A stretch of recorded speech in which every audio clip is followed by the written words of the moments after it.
When we consider the intricacies of all creation, like the detail and marvel of the human eye, or the DNA code, or the orbit of the planets, it's clear that there is a perfect God in control.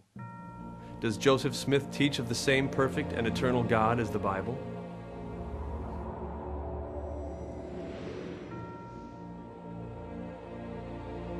Let's examine the physical aspects of God.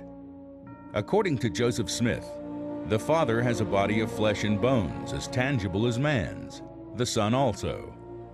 However, in John chapter 4, we are told, God is spirit, and they that worship him must worship him in spirit and truth. The Bible also states, before the mountains were brought forth, or ever you had formed the earth and the world, even from everlasting to everlasting, you are God. God has existed for eternity. He alone is the eternal, omnipresent, omniscient, and omnipotent Creator. Amazingly, in the teachings of the prophet Joseph Smith, page 345, we are told, I am going to tell you how God came to be God. We have imagined and supposed that God was God from all eternity. I will refute that idea and take away the veil so you may see. He was once a man like us, yea, that God himself, the Father of us all, dwelt on an earth, the same as Jesus Christ himself did. It was Orson Pratt, I believe, who said if we should take 1,000,000 worlds like this and number their particles, we should find there are more gods than there are particles of matter in those worlds. So that's a lot of gods. There are many people who actually think there are many gods out there somewhere in the universe. But the Bible teaches emphatically that that is wrong. Listen to the Apostle Paul in 1 Corinthians 8:4. There is no God but one. Oh, but wait a minute, qualification.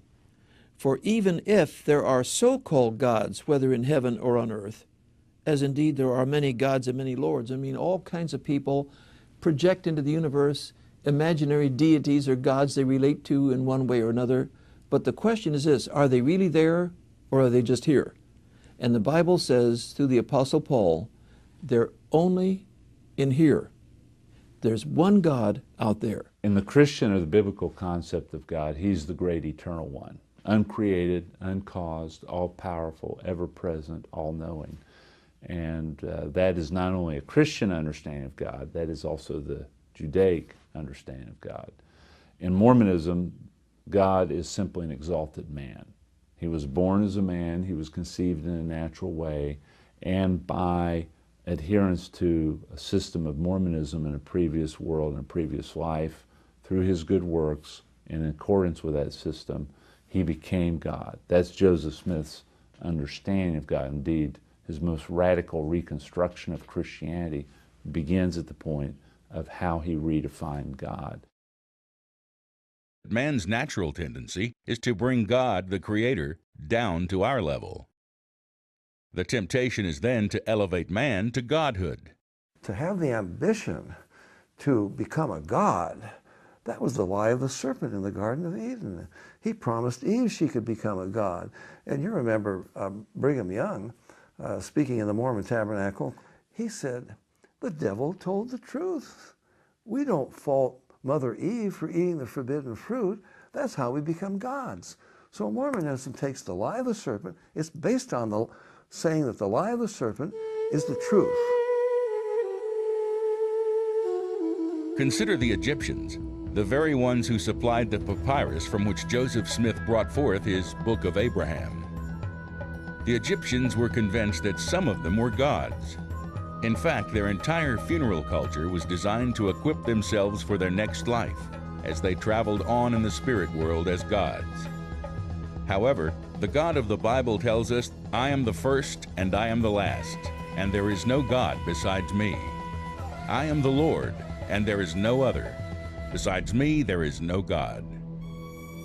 This and many other passages directly conflict with Joseph's teachings that there are many gods, and that men can become gods.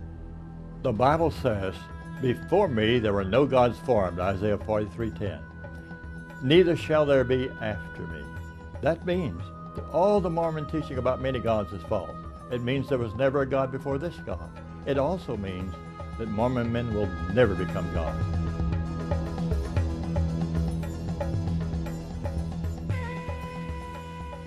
In Joseph Smith's Pearl of Great Price, Abraham and his wife Sarah are on their way to Egypt when Abraham is visited by the Lord, saying, "The Egyptians will find beauty in your wife and will kill you and take her for their own." And in verse 24, God tells Abraham to lie in order to spare his life. The book of Abraham began by authorizing lying by God. Okay, where Abraham goes down into Egypt and he tells the Pharaoh that his wife is actually his sister. This is similar to the Bible version, only in the book of Abraham, God is telling Abraham to lie. God's 9th commandment states, "You shall not bear false witness." And the final book of the Bible warns that all liars shall have their part in the lake which burns with fire and brimstone. Therefore, according to the Bible, God would never condone lying. Many questions arise from all of this confusion. Is there only one God or billions of gods? Why would God give us the Bible for instruction and life molding and later give us another testimony of Jesus Christ only to contradict each other? Does God make mistakes?